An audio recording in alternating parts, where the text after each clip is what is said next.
अंबर ने मारिया, जूली सॉन्ग और मशकाला की तरफ बारी बारी देखा और पूछा, तुम केटी को अकेली छोड़कर क्यों आ गई हो?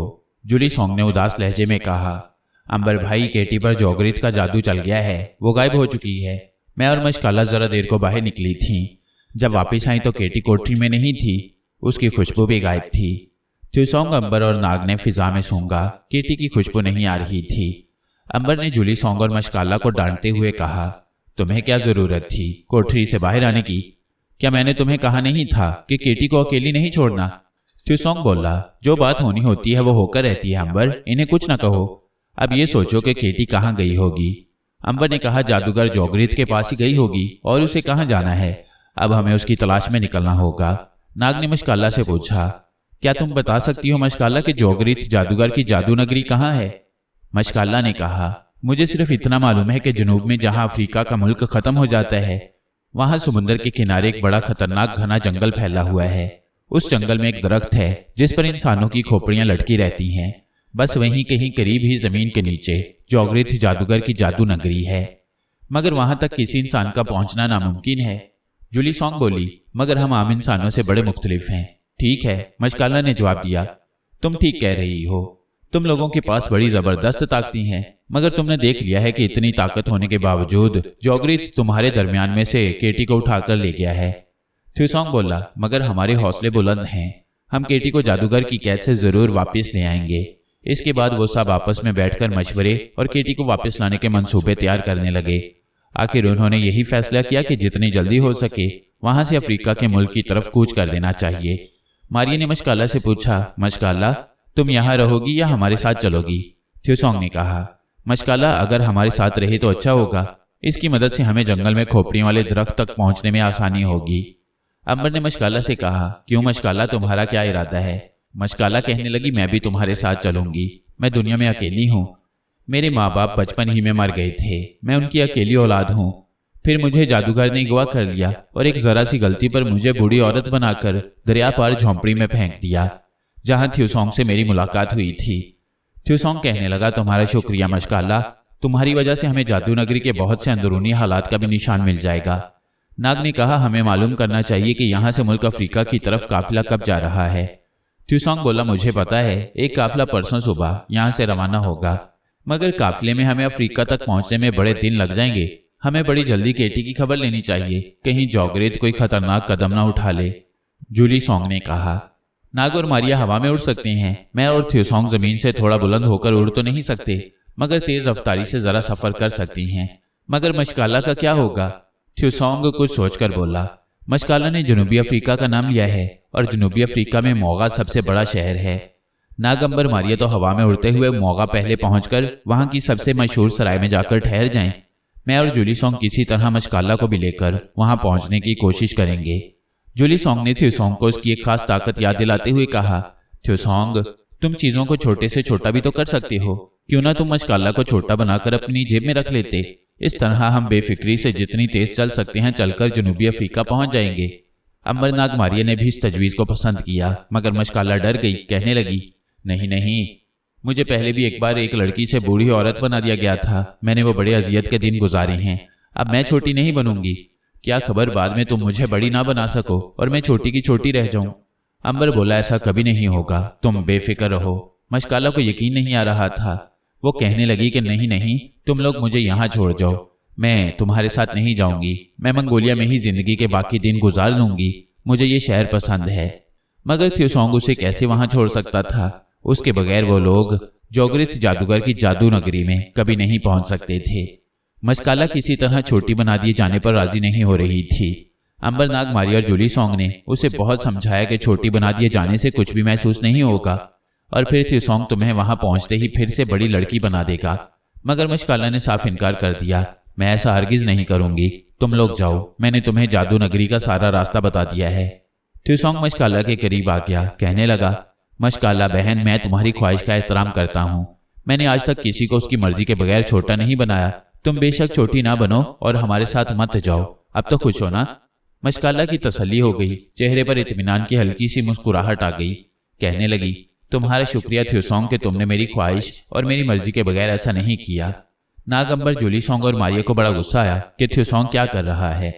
मशकाला साथ ना गई तो उन्हें जादूगर जोगरित की खुफिया जादू नगरी तक पहुंचने में बेपनाह मुश्किलात का सामना करना पड़ेगा।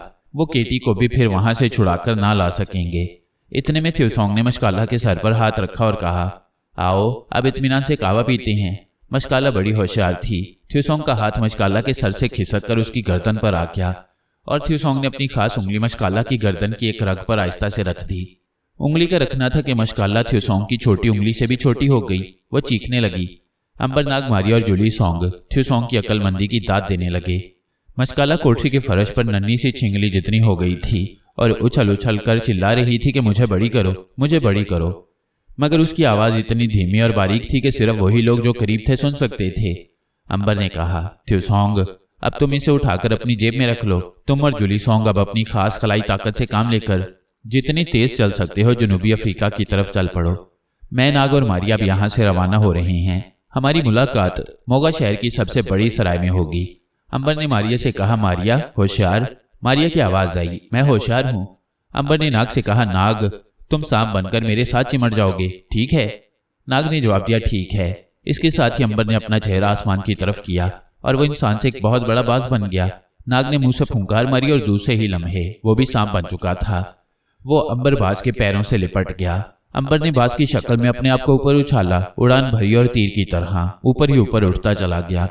आसमान के दरमियान में आकर अंबर ने अपना रुख जुनूब की तरफ किया और तेजी से उड़ने लगा। मारिया उसके साथ साथ हवा में उड़ती जा रही थी। पीछे थ्यूसोंग और जूली सोंग रह गए थे। वो रात के अंधेरे में शहर से बाहर निकल आए। एक ऊंची जगह पर खड़े होकर उन्होंने अपनी खलाई ताकत को अपने जिस्म में बेदार किया और फिर ऊपर से छलांगे लगा दी। नीचे जमीन पर गिरने की बजाय वो जमीन से 50-60 फुट की बुलंदी पर ही रहे और लंबे लंबे डग भरकर उछलते हुए चल पड़े। वो इतनी तेजी से चल रहे थे, बल्कि उछल रहे थे कि अभी उस पहाड़ी पर होते तो वहां से कूदकर दूसरी पहाड़ी पर पहुंच जाते। ये लोग केटी की तलाश और उसे जादूगर जोगरित के पंजाए सितम से रिहाई दिलाने उसकी जादू नगरी की तरफ चल पड़े थे। मगर इनमें से किसी को भी असल हकीकत की खबर नहीं थी कि असल हकीकत क्या है और केटी वहां नहीं है जहां वो उसकी तलाश में जा रहे हैं। तो फिर केटी कहाँ थी? केटी असल में वहीं थी जहां वो उस रात जूली सोंग के साथ बातें कर रही थी और फिर बिस्तर पर लेट गई थी और जूली सोंग उसे वहीं छोड़कर बाहर मारिया से बातें करने गई थी। इसके बाद केटी पर खौफनाक और दुनिया के ताकतवर तरीन शैतान सिफ्त जादूगर जोगरित का तिलिस्म हमला हुआ। जोगरित के तिलिस्म को अमल में आने के वास्ते ये शर्त थी कि ये खलाई लड़की केटी अकेली हो। पहले केटी की गर्दन पर जहां से चिमगादड़ ने खून चूसा था हल्का सा दर्द महसूस हुआ। फिर उसे एक जबरदस्त झटका लगा। उसने मदद के लिए पुकारना चाहा मगर आवाज उसके हलक से ना निकल सकी। वो देख रही थी कि मशकाला सामने दीवार की तरफ मुंह किए सो रही है। उसने उठकर मशकाला को जगाना चाहा मगर वो अपनी जगह से बिल्कुल न हिल सकी। वो जैसे पत्थर की बन गई थी, अपने हाथ पैर भी नहीं हिला सकती थी। उसके दिल ने भी जोर जोर से धड़कना शुरू कर दिया। वो समझ गई कि उसके दिल में घुसी हुई तिलिस्मी कील ने अपना जादू का अमल शुरू कर दिया है। उसने एक बार अपनी सारी खलाई ताकत को ख्याल ही ख्याल में जमा करके अपने जिस्म को हरकत देनी चाहिए, मगर वो इसमें भी नाकाम रही। अचानक उसे कोठरी में जलते हुए चिराग की रोशनी में एक बहुत बड़ा इंसानी हाथ दीवार से निकलकर अपनी तरफ बढ़ता हुआ नजर आया। वो पथराई हुई आंखों से उस हाथ को देखने लगी। हाथ की उंगलियों पर काले स्याह जानवरों जैसे बाल उगे हुए थे और लंबे लंबे नाखून थे। तिलिस्मी हाथ ने केटी को ढांप लिया। फिर केटी का दम घुटने लगा। उसे बड़ी तेज किस्म की बू आने लगी थी। उसको सांस लेना मुश्किल हो रहा था। फिर उसे एक झटका लगा और वो बेहोश हो गई। वो बेहोश भी हो गई थी और छोटी सी छिपकली भी बन गई थी। तिलिस्मी हाथ ने छिपकली केटी को उठाया और हाथ गायब हो गया। केटी जादूगर जोगरित के पास पहुंच चुकी थी। उस वक्त जोगरित अपनी जादू नगरी के गार के अंदर अपने मगरमच्छ के मुंह वाले तख्त पर गले में इंसानी खोपड़ियों की मालाएं पहने हाथ में इंसान की टांग की हड्डी लिए बैठा था कि एक स्याफाम चुड़ैल ने आकर खबर दी कि खलाई लड़की उसके खास कमरे में पहुंचा दी गई है। जोगरित के दोनों अगले नोकीले दांत बाहर को निकले हुए थे। उसका खौफनाक सुरख आंखों वाला बालों भरा चेहरा खुल गया। वो जल्दी से उठा, लंबे लंबे डग भरता अपने खास कमरे में आ गया। इस कमरे में दीवारों पर इंसानी पिंजर लटके हुए थे। दरमियान में एक चौकोर मेज थी जिस पर केटी बेहोशी की हालत में लेटी हुई थी। उसके करीब ही जोगरित जादूगर का खास साथी सालूस खड़ा था। जोगरित को देखकर सालूस ने कहा, अजीम जोगरित को मुबारक हो, जिस चीज की हमें तलाश थी वो हमारे सामने पड़ी है। जोगरित ने झुककर केटी को गौर से देखा, फिर सालूस से पूछा, तुमने इसकी ताकत का जायजा लिया है? सालूस का चेहरा जोगरित की तरह भयानक नहीं था, मगर उसकी नाक बड़ी लंबी थी और आंखें लोमड़ी की आंखों की तरह कानों की तरफ खिंची हुई थी। सालूस बोला, मैंने इस कलाई लड़की की सारी ताकत का अंदाजा लगा लिया है। ये लड़की हमारे मंसूबे को कामयाब बना सकती है। इसकी ताकत को बढ़ाकर इतना ज्यादा किया जा सकता है कि तुम भी इसका तस्वुर नहीं कर सकते। जोगरित जादूगर ने हलक से अजीब सी आवाज निकालते हुए कहा, तो फिर अपना काम शुरू करो, सोच क्या रहे हो? मैं चाहता हूं कि जितनी जल्दी हो सके इस दुनिया की सारी सल्तनतों, सारे मुल्कों और उसकी दौलत पर मेरा राज हो जाए। ये वो चीजें हैं जो मैं अपने जादू से भी हासिल नहीं कर सकता। सालूस कहने लगा, इसके लिए हमें जम्बाका काहिन की मम्मी की हुई लाश को फिरौनों की शाही कब्रिस्तान से यहाँ लाना होगा। वो किस लिए? जोगरित जादूगर ने पूछा। सालूस बोला, इसलिए कि इस कलाई लड़की की सारी ताकत निकालकर जम्बाका काहिन की लाश में डाल दी जाएगी और उसके साथ काहिन की अपनी ताकत भी वापस आकर मिल जाएगी। फिर तुम अंदाजा नहीं लगा सकोगे कि काहिन की लाश दुनिया में क्या तबाही मचा देगी। जादूगर जोगरित की बाछें खिल गईं, उसके नोकीले दांत नजर आने लगे। वो कमरे में टहलने लगा, फिर सालूस की तरफ देखकर बोला, जाओ अभी जाकर फिरौनों के कब्रिस्तान से काहिन आजम जम्बाका की मम्मी की हुई लाश यहाँ ले आओ। सालूस ने घूर कर जादूगर जोगरित की तरफ देखा और बोला, मगर उसके लिए मुझे तुम्हारी तलिस्मी अंगूठी की जरूरत पड़ेगी। तुम्हारी अंगूठी के बगैर मैं फिरौनों के कब्रिस्तान में काहिन आजम जम्बाका के एहराम में दाखिल नहीं हो सकूंगा। जादूगर जोगरित भी खूब जानता था कि काहिन जम्बाका किसी जमाने में फिरौनों की सल्तनत का सबसे बड़ा काहिन था और उसके पास ऐसे ऐसे खुफिया मंत्र थे कि जिनको पढ़कर वो हवा में उड़ने लगता, खड़े खड़े गायब हो जाता, एक इशारे पर दुश्मन का सर तन से जुदा कर देता। मगर वो ये भूल गया था कि एक दिन उसे भी मरना है, एक दिन मौत उसके पास भी आएगी और फिर उसका कोई मंत्र कोई जादू उसके काम नहीं आएगा। चुनाचे वो एक दिन मर गया। उसकी लाश को फिरौन के हुक्म से मम्मी करने के बाद ताबूत में बंद करके बड़े एहराम के खास कमरे में रख दिया गया। जोगरित ये सब कुछ जानता था। कहने लगा, क्या तुम्हें यकीन है कि काहिन की लाश इस कलाई लड़की की ताकत के साथ ये काम कर सकेगी? सालूस कहने लगा, जोगरित तुम मुझे अच्छी तरह जानते हो कि मैं दुनिया में मौजूद हर शय की ताकत से वाकिफ हूँ और उसे अपने काबू में करने के मंत्र जानता हूँ। तुम मेरे दोस्त हो, साथी हो। हमने इकट्ठे इस दुनिया पर कब्जा करके इस पर हुकूमत करने का मंसूबा बनाया है। फिर मैं तुम्हारे आगे झूठ कैसे बोल सकता हूँ? जोगरित ने कहा, मुझे तुम पर पूरा भरोसा है, मगर तुम ये भी जानते हो कि इस अंगूठी में मेरी जान है। दुनिया की कोई ताकत मुझे हलाक नहीं कर सकती, लेकिन ये अंगूठी जिसके पास हो वो मुझे हलाक कर सकता है। क्या मैं तुम पर अपनी जान का भरोसा कर लूं? सालूस की आंखों में आंसू आ गए। कहने लगा, मेरे प्यारे दोस्त जोगरित, तुमने ये कैसे ख्याल कर लिया कि मैं तुम्हारी जान भी ले सकता हूँ? बस अब मैं इस मंसूबे से हाथ उठाता हूँ। तुम अकेले काहिन की लाश लाओ, मैं उसे ताकत में बदल दूंगा और फिर यहाँ से चला जाऊंगा। तुम अकेले दुनिया पर हुकूमत करना। जोगरित का पत्थर दिल भी सालूस के आंसुओं से पिघल गया। कहने लगा, नहीं नहीं सालूस, मुझे तुम पर पूरा भरोसा है। हम दोनों एक साथ दुनिया पर हुकूमत करेंगे। ये लो अंगूठी, जाओ और काहिन की लाश को लेकर वापिस आ जाओ। मैं तुम्हारा इंतजार करूंगा। और जादूगर जोगरित ने अपनी अंगूठी उतारकर सालूस के हवाले कर दी। सालूस ने अंगूठी अपनी उंगली में पहन ली और जोगरित से कहा, अब मैं जम्बाका काहिन की कब्र पर जाता हूँ, उसकी लाश को साथ लेकर ही वापिस आऊंगा।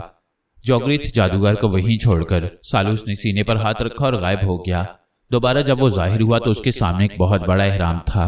यही वो एहराम था जिसके अंदर जम्बाका काहिन की मम्मी दफन थी। सालूस बड़ा चालाक और जोगरित से भी ज्यादा खतरनाक था। उसने अपने दिमाग में एक अलग खूनी मंसूबा तैयार कर रखा था। जोगरित से उसकी अंगूठी सालूस ने इसी मंसूबे पर अमल करते हुए ली थी। एहराम चारों तरफ से बंद था। इसके अंदर जाने वाले दरवाजे को भी पत्थर की बड़ी बड़ी सिल्लें लगाकर बंद कर दिया गया था, मगर सालूस को अंदर जाने से ये पत्थर नहीं रोक सकते थे। उसने सीने पर हाथ रखा और गायब हो गया। इस बार वो जाहिर हुआ तो एहराम के अंदर जम्बाका काहिन के ताबूत के सामने मौजूद था। उसने सबसे पहला काम यह किया कि ताबूत के सामने वाली दीवार पर उंगली से चौकोर खाना बनाया, जिस तरह किसी तस्वीर का चौकटा होता है। फिर उसने एक मंत्र पढ़कर चौकटे के अंदर दीवार पर फूंका। इसके साथ ही वहां जादूगर जोगरित की तस्वीर आ गई। वो अपने खास कमरे में बेचैनी से टहलते हुए सालूस की वापसी का इंतजार कर रहा था। सालूस ने जोगरित की दी हुई अंगूठी उतारकर हाथ में पकड़ ली। ये वो अंगूठी थी जिसके अंदर जोगरित की जान थी। सालूस ने अंगूठी को ताबूत के पत्थर पर जोर से रगड़ा। उसके अंदर से चिंगारियां निकली। अंदर जोगरित जादूगर ने एक चीख मारी और वो यूं चलने लगा और चिल्लाने लगा जैसे उसके अंदर आग लग गई हो। सालूस उसे कोई मंत्र पढ़ने का मौका नहीं देना चाहता था। उसने अंगूठी को जमीन पर रखा और पत्थर मारकर पाश पाश कर दिया। उस वक्त जोगरित की हालत कोई नहीं देख सकता था। वो ऐसे धड़ से जमीन पर गिरा जैसे किसी ने उसे पकड़कर नीचे दे मारा हो और उसके जिस्म को आग लग गई। आग के शोले छत को छू रहे थे। जोगरित की चीखें बुलंद हुई और फिर खामोशी छा गई। सालूस दीवार की तस्वीर में यह भयानक मंजर बड़ी तवज्जो से देख रहा था। शोले बुझ गए। सालूस ने देखा कि कमरे के फर्श पर जोगरित की जली हुई सियालाश की हड्डियां पड़ी थीं। सालूस ने कहका लगाया और दीवार पर उंगली से इशारा किया। दीवार पर जो मंजर नजर आ रहा था वो गायब हो गया।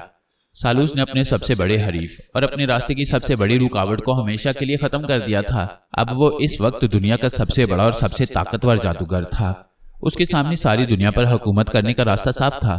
सिर्फ जम्बाका काहिन की लाश को वहां से निकालकर साथ ले जाना था। अब सालूस मम्मी के ताबूत की तरफ मुतवज्जा हुआ। ताबूत बड़ा पुराना था और इस पर पुरानी मिस्री जुबान में जादू के कुछ मंत्र लिखे हुए थे।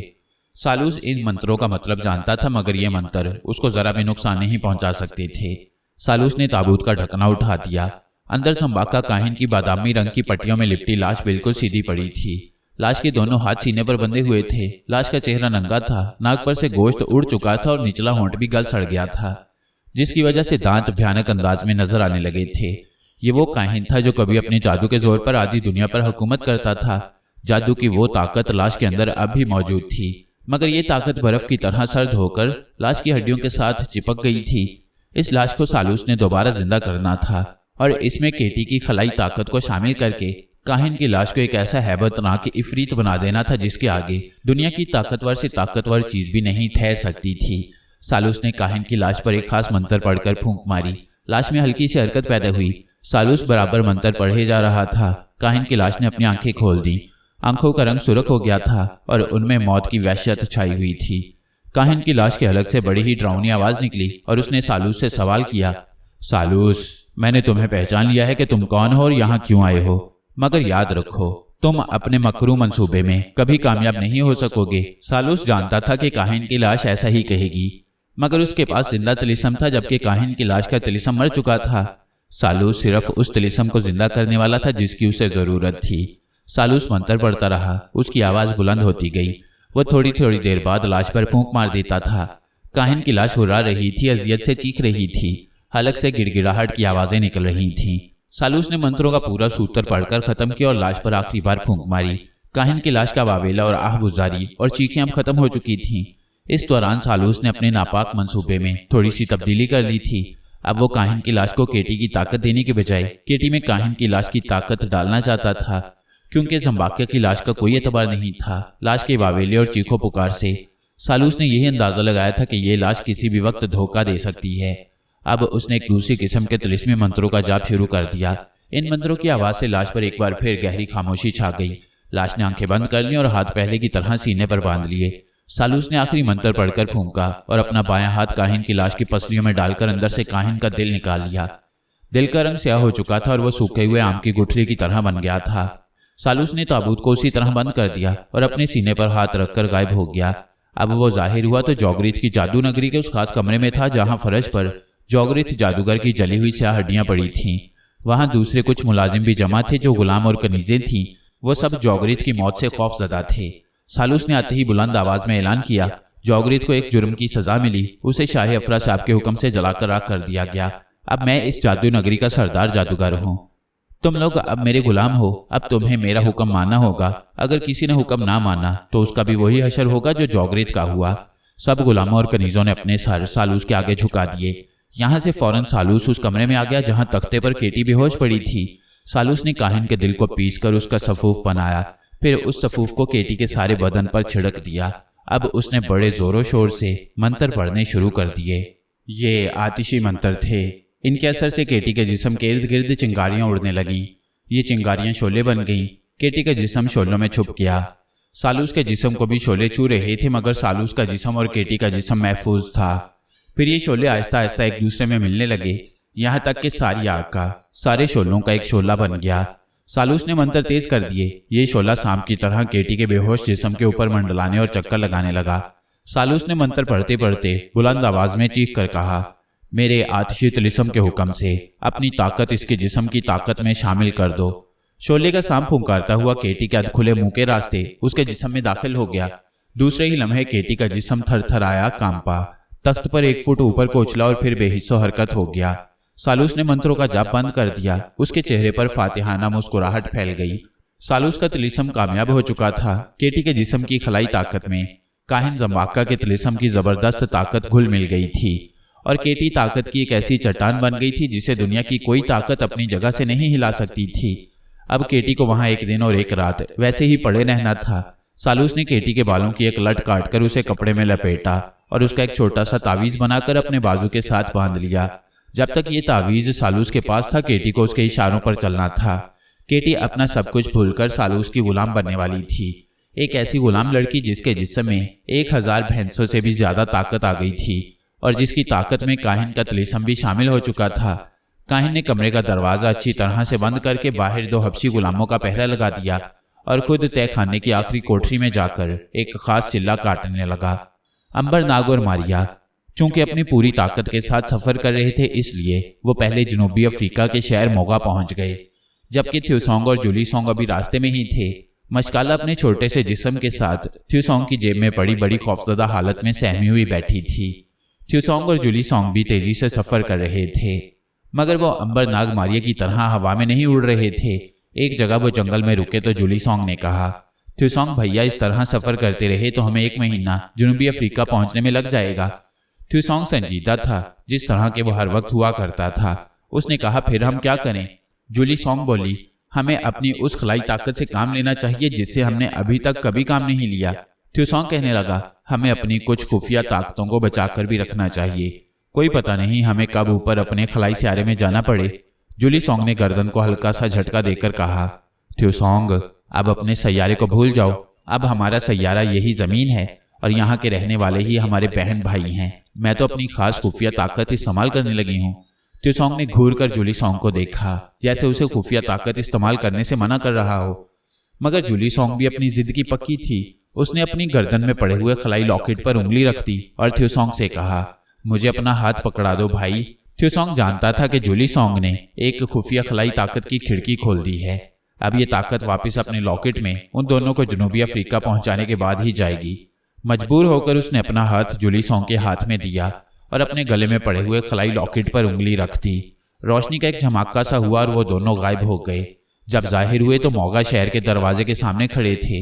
वो सीधा सराय में पहुंचे, जहां अंबर नाग और मारिया उन दोनों के इतनी जल्दी आ जाने पर बेहद हैरान हुए। थ्यूसोंग ने कहा, बस एक जिन रास्ते में मिल गया था, वो हमें उठाकर यहाँ छोड़ गया है। अंबर ने कहा, अच्छा हुआ कि तुम लोग भी पहुंच गए। मशकाला कहाँ है? थ्यूसोंग ने नन्ही से मशकाला को जेब से निकालकर फर्श पर रखा, उसकी गर्दन को उंगली लगाई तो वो फिर से पूरी जवान औरत बन गई। औरत बनते ही मशकाला ने खुदा का शुक्र अदा किया और थ्यूसोंग की तरफ देखकर कहा, थ्यूसोंग, तुम वाकई खलाई मखलूक हो, मगर तुम्हारी जेब बड़ी गंदी है, इसे कभी कभी धो भी लिया करो। अंबर नाग, मारिया और जुली सोंग हंस पड़े, मगर थ्यूसोंग का चेहरा उसी तरह संजीदा रहा। अंबर कहने लगा, मशकाला, तुम्हारा क्या ख्याल है? हमें अभी जादू नगरी वाले जंगल की तरफ कूच कर जाना चाहिए या रात यहाँ आराम करें? नाग बोला, आराम की क्या जरूरत है अंबर भाई। मारिया ने भी नाग की तायीद की और बोली, केटी ना जाने किस साल में होगी, हमें अभी जादू नगरी की तरफ चल पड़ना चाहिए। नाग ने मशकाला से कहा, मशकाला, क्या तुम तैयार हो इस सफर में हमारी रहनुमाई करने के लिए? मशकाला बोली, क्यों नहीं, मैं बिल्कुल तैयार हूँ। जुली सोंग कहने लगी, पहले उस मुकाम को तय कर लेना चाहिए जहां हमें सबसे पहले पहुंचना है। मशकाला ने कहा, पहली मंजिल जंगल के किनारे पर वही दरख्त है जिसके साथ इंसानी खोपड़ियां लटकती हैं। वहां से जोगरिथ जादूगर की जादू नगरी की सरहद शुरू हो जाती है। अंबर ने कहा, तो फिर ठीक है, हम अभी वहां पहुंच जाते हैं, मगर थ्यूसोंग और जुली सोंग, तुम्हारा वो जिन कहां से आएगा जो तुम्हें पलक झपकने में यहाँ ले आया था? जुली सोंग ने मुस्कुरा कर कहा, अंबर, वो जिन हम दोनों के अंदर ही है, तुम लोग चलो, हम दोनों भी तुम्हारे साथ ही गायब होंगे। मशकाला ने हाथ जोड़कर इल्तिजा की कि खुदा के लिए मुझे अब छोटी मत बनाना, मैं थ्यूसोंग की गंदी जेब में नहीं बैठ सकती। थ्यूसोंग ने गुस्से से मशकाला की तरफ देखा। जुली सोंग हंसकर बोली, चलो कोई बात नहीं, तुम मेरी जेब में आ जाना। मशकाला ने कहा, यह ठीक है। अंबर ने मशकाला से कहा कि हम लोग जनूबी साहिल पर जंगल के आखिरी किनारे वाली पहाड़ी पर तुम्हें मिलेंगे। ये कहकर अंबर ने चेहरा आसमान की तरफ उठाया और वो बहुत बड़ा बाज बन गया। नाग ने फुंकार मारी और सांप बनकर बाज के एक पैर के साथ लटक गया। मारिया पहले ही गायब थी और हवा में मंडला रही थी। अंबर फिजा में उछला और देखते ही देखते हवा में उड़ने लगा। मारिया उसके साथ थी।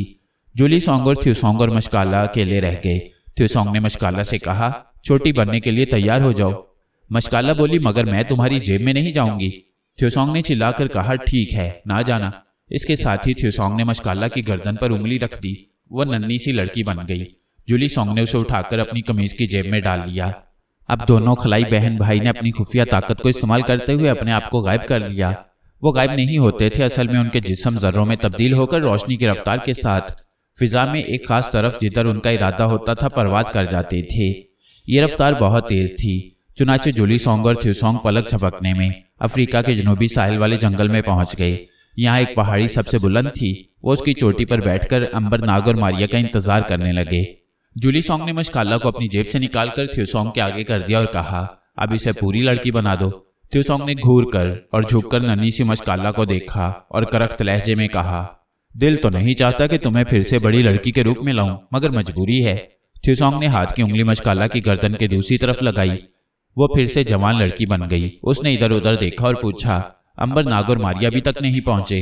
जूली सॉन्ग ने जवाब दिया, हम तो 1,86,000 मील फी सेकंड की रफ्तार से यहाँ पहुंचे हैं। वो तो अभी रास्ते में ही होंगे। मशकाला को यकीन नहीं आ रहा था कि वो इतनी जल्दी वहां पहुंच सकती है। ये जंगल उसका देखा भाला था।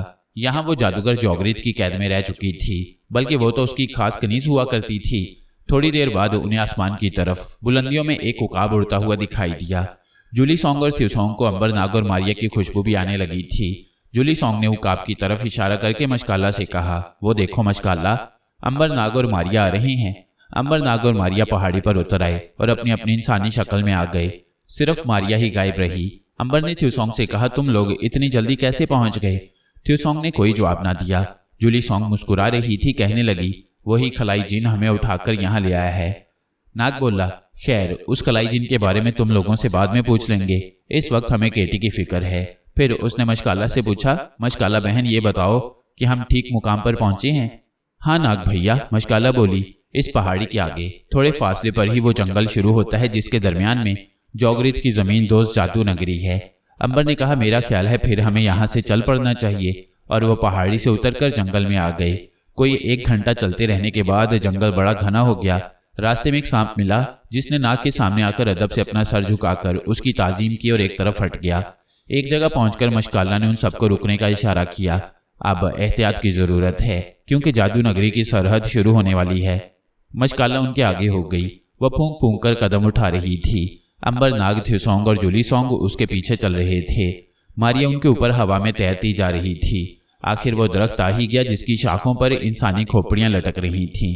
मशकाला ने हाथ के इशारे से सबको रुकने के लिए कहा। वो सब गौर से दरख्त के साथ लटकी हुई खोपड़ियों को देखने लगे। मशकाला बोली, इस दरख्त के आगे जादूगर जोगरित ने जादू की एक तिलिस्मी सरहद खींच रखी है। मैं नहीं जानती कि तुम में से किसी पर इसका असर होगा कि नहीं, लेकिन मैं इतना जरूर जानती हूँ कि इस तिलिस्मी लकीर को जो कोई भी पार करता है वो सफेद छोलों की आग में जलकर इस तरह भस्म हो जाता है कि उसकी हड्डियों का भी कोई निशान नहीं मिलता। अंबर, नाग, मारिया, जूली सॉन्ग और थ्योसॉन्ग आपस में मशवरा करने लगे। अंबर बोला, हमें कोई खतरा मोल नहीं लेना चाहिए। अब कोई ऐसा कदम उठाने की जरूरत है कि सांप भी मर जाए और लाठी भी न टूटे। मारिया बोली, मैं तो तिलिस्मी हिसार के ऊपर से उड़कर गुजर सकती हूँ, मुझे ये तिलिस्म कुछ नहीं कहेगा। थ्योसॉन्ग कहने लगा, हो सकता है तिलिस्म का असर ऊपर फिजा में भी फैला हुआ हो। नाग ने तजवीज पेश की कि मैं और मारिया हवा में उड़ते हुए तिलिस्मी हिसार को पार करने की कोशिश करते हैं, क्योंकि हम में से किसी न किसी को यह खतरा जरूर मोल लेना ही पड़ेगा, वरना हम केटी को न बचा सकेंगे। अंबर ने नाग से कहा, तुम्हारी जगह मैं मारिया के साथ हवा में उड़कर जाता हूं, तुम यहीं ठहरो। नाग ने जवाब में कहा, मैं इसलिए मारिया के साथ जा रहा हूं कि आगे जादू नगरी जमीन के अंदर है और तुम जमीन के अंदर नहीं जा सकोगे, जबकि मैं छोटे से छोटे सांप या किसी भी कीड़े मकोड़े की शक्ल में जमीन के अंदर जा सकूंगा। ये बात बड़ी माकूल थी। जूली सॉन्ग ने कहा, मगर तुम लोगों को बड़ी एहतियात से काम लेना होगा। मारिया की आवाज आई, वो तो हम अपने सफर में हमेशा एहतियात से ही काम लेते रहे हैं, लेकिन इसके साथ साथ खतरे भी मोल लेते रहे हैं, क्योंकि खतरा मोल लिए बगैर दुनिया में कोई बड़ा काम नहीं हो सकता। आखिर यही तय पाया कि मारिया और नाग तिलिस्मी हिसार को फिजा के ऊपर से पार करके जादू नगरी में जाएंगे और केटी का खोज लगाएंगे। नाग और मारिया को मशकाला ने जमीन के नीचे बनी हुई जादू नगरी की सारी तफसील समझा दी और यह भी बता दिया कि उसका गारनुमा दरवाजा कहाँ पर है और जादूगर जोगरित का खास कमरा अंदर किस जगह है। अंबर ने नाग और मारिया से कहा, हम इसी जगह तुम्हारी वापसी का इंतजार करेंगे। तुम सिर्फ इस वक्त ये पता करके आओ कि केटी जादूगर की कैद में है कि नहीं, अगर है तो किस हाल में है और कहाँ है। उसे बचाने के लिए इसके बाद मंसूबा तैयार किया जाएगा। नाग और मारिया फौरन तैयार हो गए। नाग उसी वक्त फुंकार मारकर छोटा सा सांप बन गया। ये उड़ने वाला सांप था और फिजा में बड़ी तेजी से परवाज कर सकता था। वो हवा में ऊपर उठा। मारिया उसके साथ थी। अंबर, थ्योसॉन्ग, मशकाला और जूली सॉन्ग की आंखें उन पर जमी हुई थीं। उनके दिल धड़क रहे थे। यही खतरा था कि कहीं तिलिस्मी हिसार का असर उन्हें आग की लपेट में ना ले ले, मगर ऐसा ना हुआ, क्योंकि जमीन से 50 फुट की बुलंदी के ऊपर तिलिस्मी हिसार का असर जायल हो जाता था और मारिया और नाग शुरू ही से गोता मारकर जमीन से 200 फुट की बुलंदी पर पहुंच गए थे। नाग और मारिया की खुशबू हल्की होते होते काफी हल्की हो गई, जिसका मतलब था कि वो वहां से दूर किसी वादी में उतर गए हैं।